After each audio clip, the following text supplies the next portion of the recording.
So I showed before the graphic about the areas of decline in smoking that have happened. A lot of these countries where smoking is actually being given up, vaping has been legalised, okay?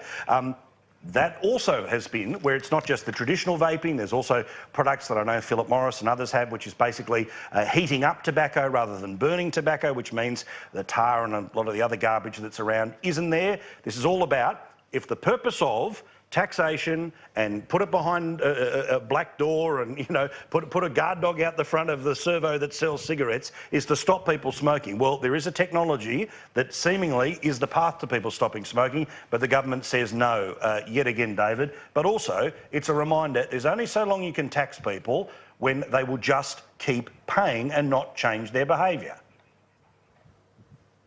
Well, you're absolutely right. And the other factor that you haven't mentioned tonight is the size of the illegal tobacco market. It's just gone up to 15% of the market now. The KPMG study was just released, well, the last week or two, I think it was. And so more and more people are buying illegal tobacco products. So the government's missing out on excise, of course, and that market is feeding organised crime. And of course, organised crime don't stop at just smuggling tobacco, they smuggle other things too.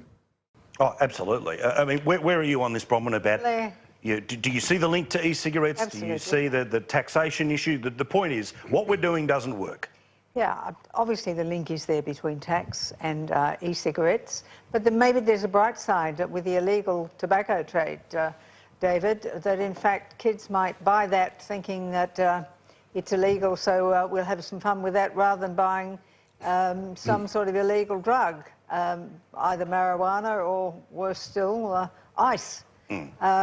Because there is that element in kids that they want to do something that's illegal, and they'd be a damn sight better off with the tobacco than either of the other two. Claire, what do you think about this and what has to be done here? Because the logic in the regime is we've gone hard on tax, we've gone hard on availability, but neither of those things have actually paid off in the way that they may have when these things were first introduced.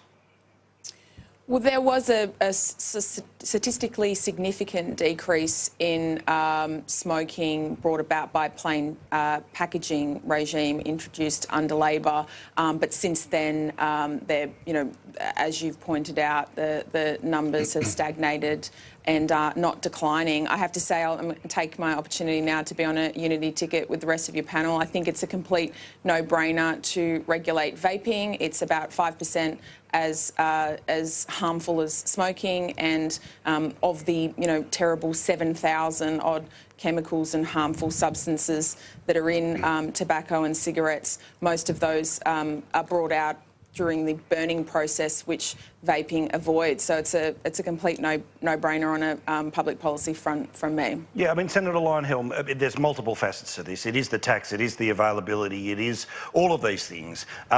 What do these facts inform your position of the what comes next of this debate? Well, my big fear, well, we're in a bit of a bind, aren't we? I mean, we've got the highest cigarette prices in the world, highest tax because of taxes. We've got no e-cigarettes.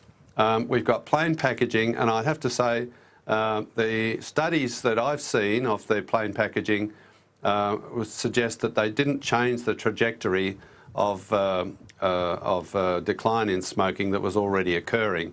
I don't think there's any evidence that the plain packaging contributed any extra to the decline in smoking.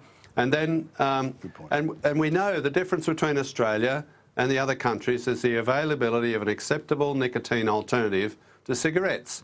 Sweden, the rate of smoking is just 5% because they use snus there. That it's powdered tobacco. They stick it under their lip. What it demonstrates, and of course the e-cigarette issue is also true. What it demonstrates is that the availability of a nicotine alternative to smoking tobacco reduces demand for smoking tobacco.